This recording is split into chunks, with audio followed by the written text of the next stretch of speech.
Happy Super Bowl Sunday, all my movie-loving maniacs. It's your boy Bankful B of the Lassiter Factor, and in honor of the big game tonight, I am going to review a football-related movie, and I have chosen Friday Night Lights, which did celebrate its 20th anniversary last October. I really did want to go back to revisit it, but between all the movies I was watching that month and everything else I had going on, I just couldn't find time to rewatch it. But since, hey, it's Super Bowl Sunday, I saved it for this occasion, so let's review. And in case you're wondering, I don't care who wins tonight. I'm just here for the Kendrick Lamar halftime show. So Friday Night Lights, it is based on a book, which I really didn't realize until the time I revisited this movie. But anyways, it's based on a book, but it's about this football team in Odessa, Texas in the late 80s. And around that time, and especially in Texas, football is everything to this town. And so we focus on this one high school and basically rechronicle the entire season for this team, from summer practice to the regular season to them making the playoffs, and I'll get into it more in a little bit.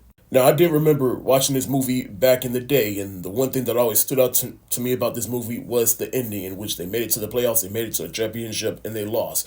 And just that alone is why this movie's always stood out to me. But I haven't revisited it in years. I haven't seen it probably since I was a kid. And in case you're wondering, no, I have also not seen the show. I don't know why, I just never got around to watching it. But how do I feel about this movie now as an adult? I love it even more. Now, because this movie does chronicle the entire season for this team, it does give me a nostalgic feel to it, because I did play high school football. I played all 4 years. I was a D tackle. But this movie really did take me back to starting summer practice in the middle of August, one of the hottest months in the year. We would 3-a-day football practices, 2-a-day football practices, having the preseason, getting ready, and just the mechanics of playing football in the regular season and everything. Though my team never really got far in the playoffs, but I do remember, like, there was, for 2 years in a row, our team was undefeated during the regular season, and then that first playoff game, we lost. And that's how the ending of this movie can kind of connect to me, because the way they lost in this movie, that's how it felt for us. And like I said, football really means everything to the people in this town, especially in Texas. Football is huge. So this movie shows how the team tries to maintain that status, as well as it also explores the pressures that both the coaches and the players go through. And Billy Bob Thornton, he plays the head coach in this movie, and it's always crazy because I always love him in the movie Bad Santa, which is one of my favorite Christmas movies.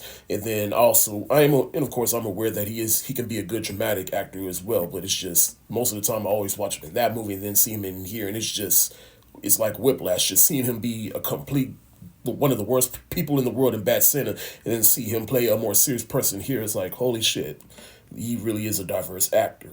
And Derek Luke, he's one of the star players on this team, and I particularly like his story. Well, even though it is a cliche that happens in most sports movies, which is a career-ending injury, in which he has that, but then it also shows how that affects him mentally, and how football was everything to him, and how this one injury basically ruined it for him and possibly for the rest of his life. And how does he go forward? How does he cope with that? Then you got Lucas Black, who I remember from Fast and Furious Tokyo Drift, but he's also one of the star players on the team, but he's taking drugs to basically enhance himself. We see in the beginning when he's sitting with his mother and he's tapping his leg and he's shaking a little bit. And then, of course, the one story that's always stood out to many people about this movie, and that is the father-son relationship between Tim McGraw, who's a country singer. He's in this movie, and then his son in the movie is played by Garrett Hedlund. And basically, Tim McGraw's character, he played football back in the day as well, and he made it to the championship and won and got a ring for it. And then he just wants that feeling again for his son, but it's almost being detrimental to their relationship, and he becomes a drunk. He just wants to relive the glory days, and we see the kind of pressure that puts on his son. And like I said, the ending still stood out to me, because it's not, in a way, it's not a fairy tale ending, or in this case, it's not a fairy tale sports movie. They actually lost. And I remember watching that for the first time back in the day. I was like, oh, that's bold.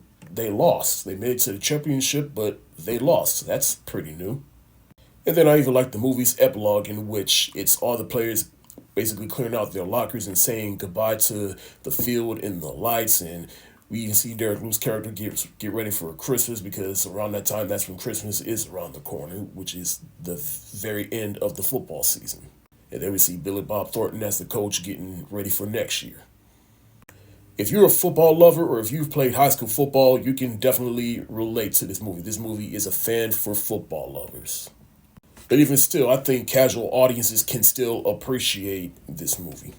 And that's why I'm going to give Friday Night Lights the hard eyes emoji. Thank y'all so much for watching. Have you seen Friday Night Lights? If so, let me know what you think in the comment section below and tell me what your favorite football movie is. This is your boy Bankful B of the Lassiter Factor. Stay safe, wash your hands, and have a safe Super Bowl Sunday. Peace.